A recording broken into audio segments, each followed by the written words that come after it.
All right, guys, new intro here for the Bear Pack. We already crushed the 7K subscriber goal, so we are going to update that board here for you guys. Look at Joe Burrow, looking at all these nice, tasty giveaways. We have the 8K sub jersey giveaway. We have the 9K sub sports memorabilia giveaway, 10K subs, the big one, $1,000 giveaway, and the 12K subs. We're going to send a couple people to a game of their choice. Guys, we are very excited for the football season, but no more talking. Let's get right into this video, Trey. All right, guys, let's get some NCAA football picks and props for Thursday, September 28th slate of games. Take a look at that leaderboard, Trey. Start us off. Yeah, and I got a win last week on Saturday because I gave out James Madison -4.5 against Utah State. James Madison, they ended up winning this game and covering for us. They should honestly be in the top 25 sooner rather than later. They weren't in it this week, but with a win this weekend, I expect them to enter the top 25 because they are a great team. They put up 45 points on Utah State. Look out for James Madison. Seth? Yeah, and that 0-1 should actually be turned around to a 1-0. I took Duke -22.5 against UConn, and Duke dominated UConn in that game. Wait, so that means, Trey, a little double sweep today on the board for us? Ooh, a little double sweep. I had UAB, the Blazers, +40.5 against the Georgia Bulldogs. I said their magic number is 14 points. If they could score 14 points, they cover the spread, and that's exactly what happened. Georgia put up 49. UAB actually put up 21, so it was a pretty easy cover there. But even if they did score 14, they would have covered the 40.5. So we did sweep the board. Let's do it again tomorrow. Trey, start us off with our plays. I hate cleaning, but I love sweeping. So I'm going to be taking this Middle Tennessee State versus Western Kentucky game. This is a conference opener for both of these teams, so we should expect some fireworks throughout this game. But to be honest with you guys, I expect the majority of these fireworks to be coming from the Western Kentucky Hilltoppers touchdowns. So give me the Western Kentucky Hilltoppers -5.5 in this game. I'm going to buy a full point to kind of avoid that 6 number just in case there's a missed extra point or 2 field goals. Just rather be safe than sorry in this game. But Western Kentucky, they are just known for one of their most high-powered offenses in college football, and that offense is led by Austin Reed. And Reed, he's just a gunslinger with great command of this offense. He should easily throw for 300-plus yards in this game. In Western Kentucky, they did have a great test last week against Troy, where they did enter the game as road underdogs. They did not end up winning, but they did cover. So I think they have a lot of pent-up rage, a lot of pent-up frustration about not winning that game, and they're going to unleash it on this Middle Tennessee defense because this Middle Tennessee team isn't all that good. They were up 17-10 against Colorado State at halftime last week. And then they allowed Colorado State to score 21 unanswered points. I think we're going to see Western Kentucky turn it up in this game. 5.5 points is just disrespectful. So give me Western Kentucky here -5.5 against Middle Tennessee. Yeah, Trey, I love that play. You know how much I love Western Kentucky, and I love Austin Reed. So great play there, Seth. Yeah, guys, and I know Sam Houston State is 0-3, but I'm going to give Trey the assist here on this one because he opened my eyes to something. And something else really caught my attention with this Sam Houston State team.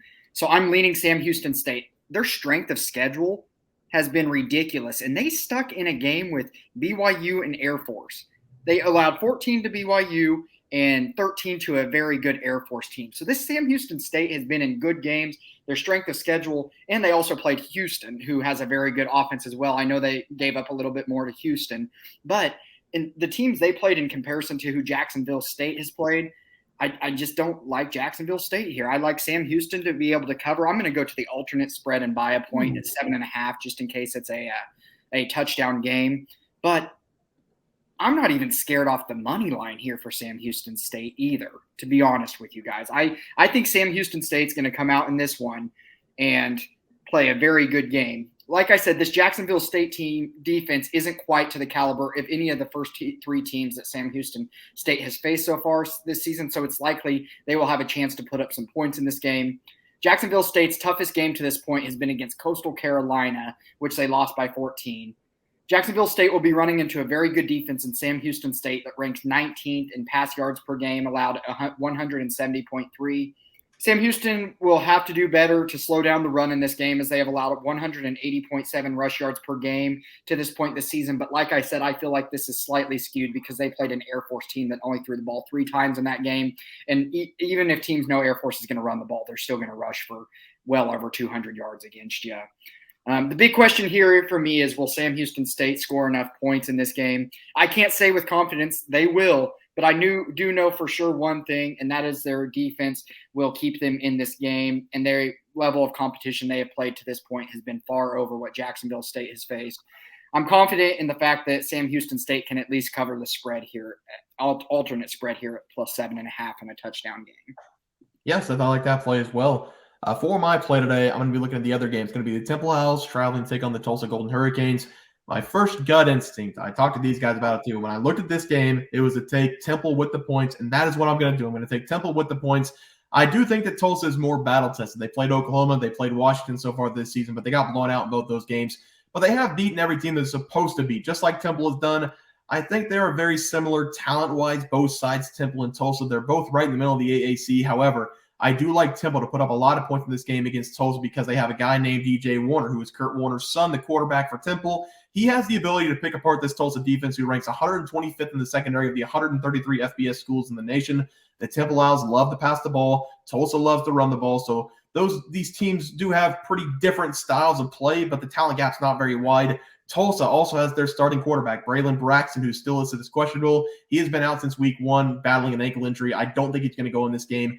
This should be a good game, but I think Temple will take it because of Warner's ability to put the ball down the field, move the ball down the field, score more points than Tulsa on the run game. Give me Temple with the points just to be safe, but I think they take this game against Tulsa. So Temple with the points as my play. Let's move over to the player props. Trey, start us off.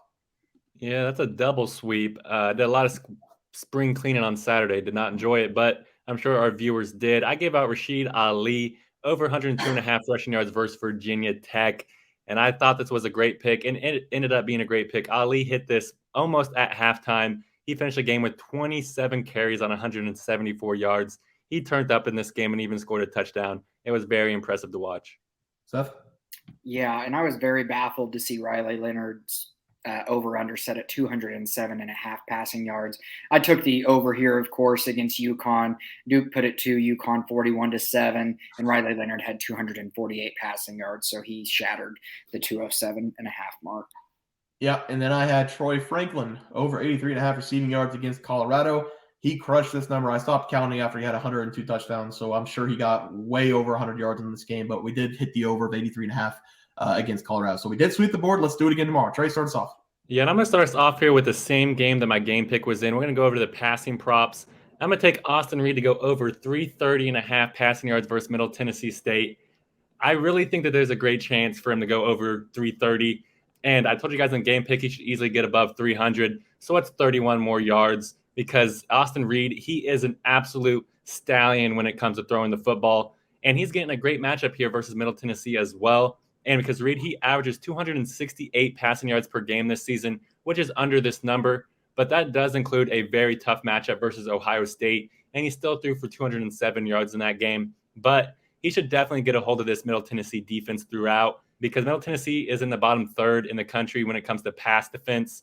They allow 259 passing yards per game, which is still under this number. But last week, they allowed Colorado State to pass for 345 yards against them, which is way over this number. And Reed, he's going to be the best pure passer that Middle Tennessee has faced all season long. And he should just light them up throughout this game because Western Kentucky, they pass the ball a ton. They actually pass the ball over two times more times than they rush the ball. So he's going to have a lot of volume in this game. So give me Austin Reed to go over 330.5 passing yards versus Middle Tennessee State. I love that play, Trey. I'm definitely going to play that one. Seth? Yeah, and I'm going to go to the opposite team, and I'm going to go to Middle Tennessee here, and I'm going to take Elijah Metcalf over 54.5 receiving yards against Western Kentucky in this game. This is a wide receiver that averaged 11.9 yards per catch last season, and to this point this season is averaging 8.7 yards per catch. He already has 22 receptions this season and only had 26 all of last season, so he has become a target for Middle Tennessee State quarterback Nicholas Vadiato, who he has targeted a lot. Metcalf has hit this over in 2 of his 4 games this season and is coming off an impressive 11 reception game. He will also be getting a matchup in this one against a Western Kentucky defense that has allowed 271.5 passing yards per game, which ranks 112th in college football. So I really do like Metcalf's chances here to eclipse the 55-yard mark in this game. Yes, I like that one as well for you. For my prop today, I'm going to take E.J. Warner of Temple to go over his passing yards. If I were to guess, nothing is out on PrizePicks yet. Nothing is out on FanDuel yet, I don't think. Trey, do we have any props yet? No props yet. So if I were to guess the passing yards for E.J. Warner in this game against Tulsa, the line, I think it's going to be 246.5 passing yards. Let's just see how close I am. But I'm going to play it no matter what, whenever it comes out. I already talked about the Tulsa secondary. They are 125th out of the 133 FBS schools this season at stopping the pass. I'm also not an idiot, though. I know that stat's inflated because they did play Washington with Penix, and they also played Oklahoma. Both of those teams put up a lot of numbers on them. So I do know the secondary is probably better than 125th ranked in the nation. However, I don't think they're better than 80th this season in the nation, the secondary. I haven't watched a ton of Tulsa. The only time I watched them was against Washington. They looked really bad, but everybody's looked bad against Washington so far. What I have done is watch a lot of Temple Owl football, and they love to pass the ball. So give me E.J. Warner. I think he's going to drop back and throw 40-plus times in this game. If you're uncomfortable with the yardage, go ahead and take his attempts in this game if it comes out. E.J. Warner over passing yards will be my play. Guys, that's going to do it for NCAA football plays for Thursday, September 28th, slate of games. If you guys enjoyed the content, please sure to drop a like in this video and subscribe to the channel below. We'll see you guys next video, and thanks for watching. The leaderboard. We had multiple questions this morning about how to become a member for the YouTube channel. Let's do that really quick tutorial. You're going to go to youtube.com. You're going to go to Bears Profit Plays. You're going to search it in. You're going to hit our thing. There's a join button right just to the right of subscribe. You can click that. There's two options. You have the Bear Pack for $4.99. That gives you access to YouTube member plays. And then you have the Bear Pack Gold for $7.99 a month. That gives you access to our member plays on YouTube, and it gives you a 1-month membership to our website, bearsprofitplays.com. So if you get the Bear Pack Gold, you save yourself $2 a month, a little bit cheaper if you want to do that. But that is the tutorial for anybody that needed it. We had multiple questions today through email about how to do it, and it wasn't working. But if you want to know, there it is right there, Trey. Just want to let everyone know that while we do give out free picks, plays, and predictions on our YouTube channel, we also have a website for you to check out. On our website, bearsprofitplays.com, you can subscribe to the website absolutely free with an email and gain access to our written articles about upcoming sporting events. If you're really looking to make some cash, we have an option to become a member of our website. If you become a member, you will gain access to our Locks of the Week, which are written articles that go in depth as to why we are picking that particular outcome. As of now, our member plays have been red hot, hitting over 60% of our plays. If you don't want to become a member, it's no sweat. We are here to try and make you guys some money. That's our main goal. So come on over to bearsprofitplays.com and subscribe for free. Check us out, follow our free picks, and see for yourself that our member plays are a great investment for you. Thanks for watching.